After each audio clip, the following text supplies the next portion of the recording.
Well, hey guys, welcome to Star Wars on High. Thank you for stopping by. We are back, and today we're going to be doing another reaction video. Now, if you guys have been with the channel for some time now, about a year, you know, last year I spent some time reacting to videos, more negative videos in the Star Wars community and kind of responding.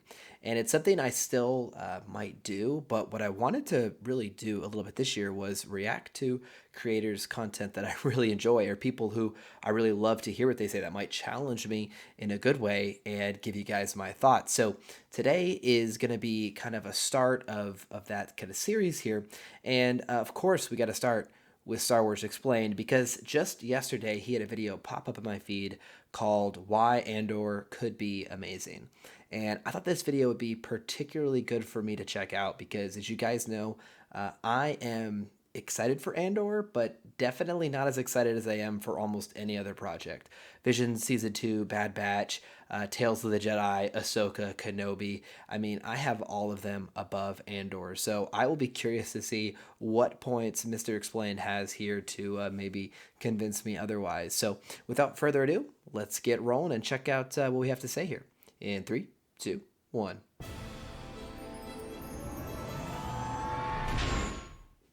About a week ago, our main question for our weekly Q&A was about the Andor series on Disney Plus Right? potentially changing from 5 seasons into 3.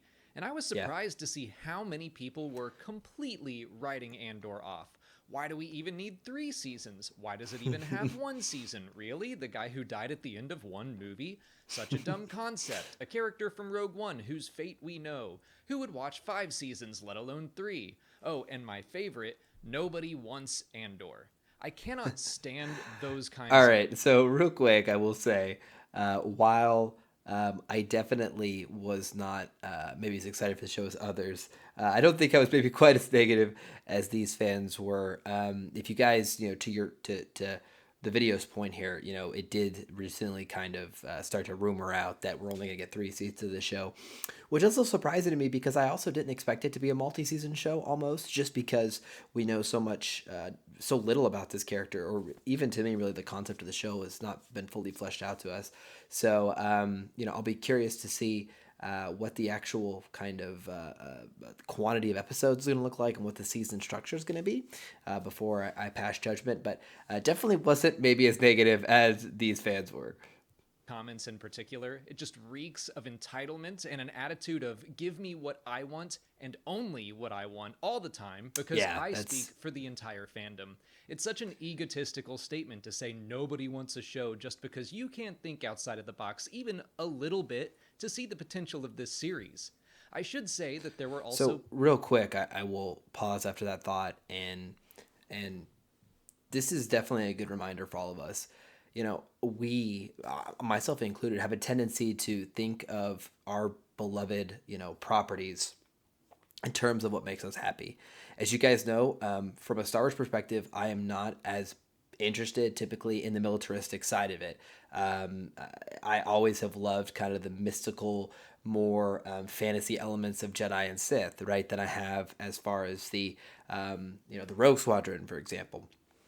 That's changed over the last couple, really years. I've been kind of expanding my view outwards. But I can't get trapped in the idea that only, projects about the Jedi or the Sith are should be made. Only characters like Ahsoka we need to hear more about when there's a lot of really cool, obviously, rebel focused things that we can dive into. So this is a great reminder for all of us that we do need to kind of step outside of like our perspective of what we want for Star Wars and understand that all Star Wars projects aren't being made for me. And so it's a good reminder. I think it's easy for us to get kind of trapped in our perspective and not think that there are some fans who might be really hyped for this. Plenty of comments expressing excitement for Andor.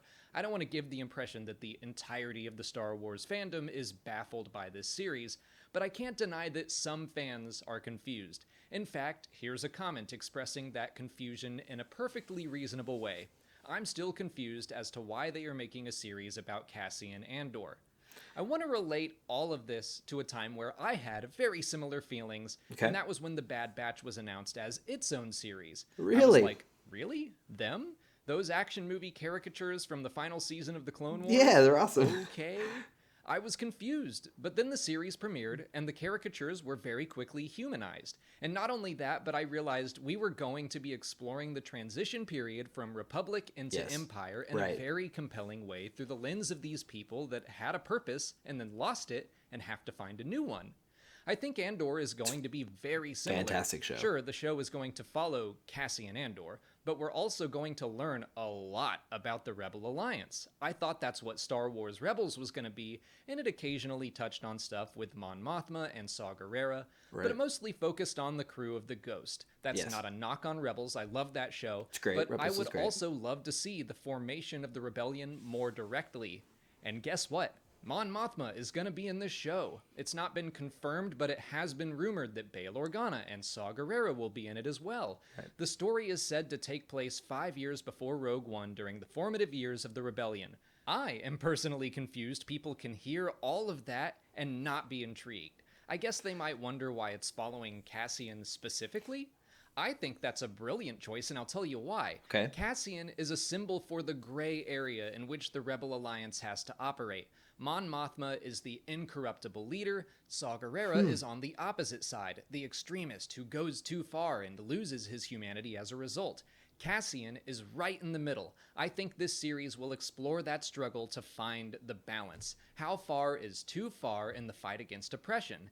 And Cassian will be at the center of that struggle. Let's pause there. That's a good point.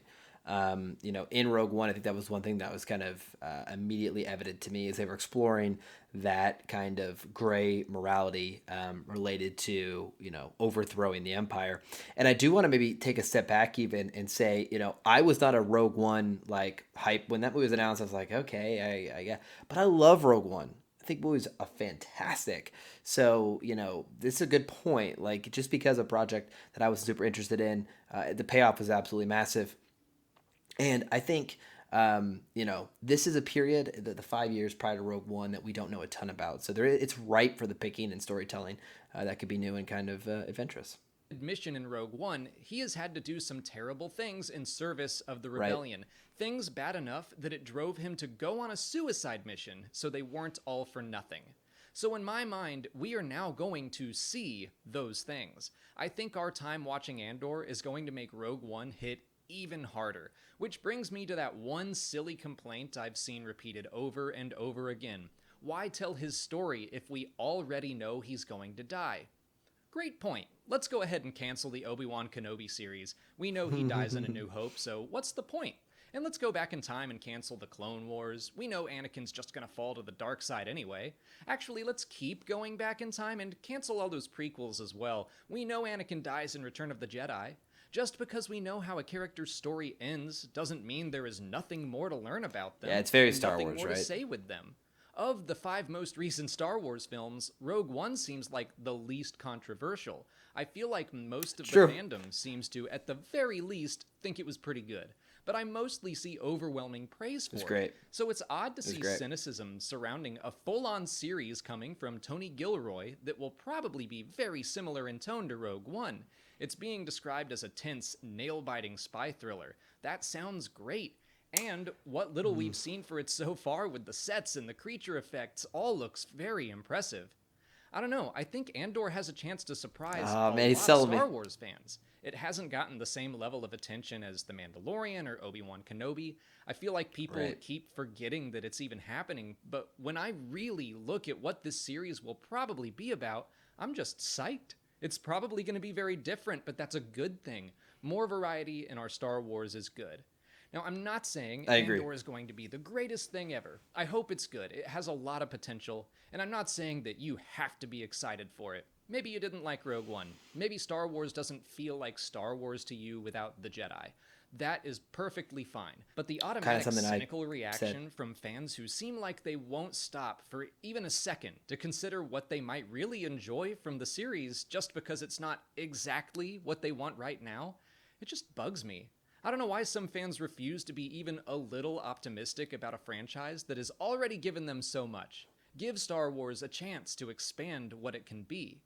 That said, I do think Star Wars could stand to get out of that same era. We are getting a lot of stories set in between episodes 3 and 4. That's a fair argument. But we're definitely getting that with The Acolyte, and there are rumors of even more series on the way set in the High Republic era.